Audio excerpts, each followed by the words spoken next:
My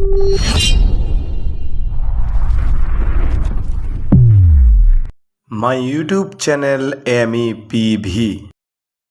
নবী মুহাম্মদ রাসূলুল্লাহ সাল্লাল্লাহু আলাইহি ওয়াসাল্লামের হাদিস সহিহ বুখারী মুসলিমে রয়েছে, আসসালাওয়াতুল খামস, 5 ওয়াক্ত নামাজ যারা পড়ে, তাহলে কত পড়তে হবে? 5 না? আপনার খেয়াল খুশি, কোনোদিন 5, কোনোদিন 4, হ্যাঁ, কোনোদিন 3, কোনোদিন 2, কোনোদিন পড়লেন না, কখনো ছেড়ে দিলেন, 2-3 দিন ছুটলো, হ্যাঁ, ফজর পড়লেন না, ধরে নিয়েছেন, অভ্যাস ধরে নিয়েছেন যে সারা জীবন 4 পড়বো, আর ফজর পড়লে সূর্য ওঠার পরে পড়বো, ডিউটি যাওয়ার সময় তার আগেখানে একটু পড়ে নেব না। এভাবে নামাজ কবুল হবে না। কারণ আল্লাহ যেইভাবে চেয়েছেন ওইভাবে আপনাকে ইবাদত করতে হবে। আপনি যেভাবে চাইছেন ওইভাবে ইবাদত আল্লাহ চান না। আপনার মন যদি চাই যে আমি খুব ধার্মিক ভালো মানুষ, আমি 6 ওয়াক্ত নামাজ পড়বো, তাও আল্লাহ কবুল করবেন না। যখন আল্লাহ বেশিটাও কবুল করবেন না, তো আপনি কম করবেন, ওটাও আল্লাহ কবুল করবেন না। ভালো করে শুনে রাখেন, মেরাজের রাতে 50 থেকে কমাইতে কমাইতে কতদূর কমিয়ে নিয়ে এসছেন? 5 কমেছেন, এর কম নেই, এর কম নেই। 5 পড়লে 50-এরই আল্লাহ সওয়াব দেবেন। জি হ্যাঁ, জি। তাহলে যারা 5 পড়েন বলেন আলহামদুলিল্লাহ, কারণ যে 5 পড়ছেন অটোমেটিকলি আপনার 50 হচ্ছে।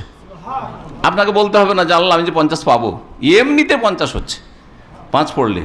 আর যদি 4 পড়েন তা আপনি মনে করেন যে 4 10 40 পাবো, 4ও পাবেন না আপনি। ভালো করে শুনে রাখেন, কারণ আপনি আপনার কুপ্রবৃত্তি হাওয়া, মনের পূজায়, মন চাইছে 4, আপনার মনের পূজা করছেন আপনি, ইত্তেবাউল হাওয়া করছেন আপনি।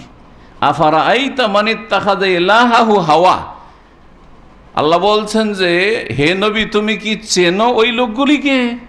তুমি কি দেখেছো ওই লোকগুলি সম্পর্কে চিন্তা করে কোনোদিন, যারা নিজের হাওয়াকে মানে মনের চাহিদাকে এলাহ, মাবুদ, উপাস্য বানিয়ে ফেলেছে। মন যেটা চাই সেটা করে যারা। মন চাই যে আমি ফজরটা পড়বো না, বাকিটা ঠিক করে পড়বো। এটা হচ্ছে নিজের হাওয়াকে, মনের চাহিদাকে, কুপ্রবৃত্তিকে সে এলাহ বানিয়ে ফেলেছে। এটা আল্লাহর কথা। কার পূজা করছে? হাওয়ার, মনের পূজা করছে। আর ইবাদত কার করতে হবে? আল্লাহর করতে হবে, মনের পূজা করলে হবে। ধন্যবাদ সবাইকে। আসসালামু আলাইকুম রহমতুল্লাহি ওয়া বারাকাতুহু।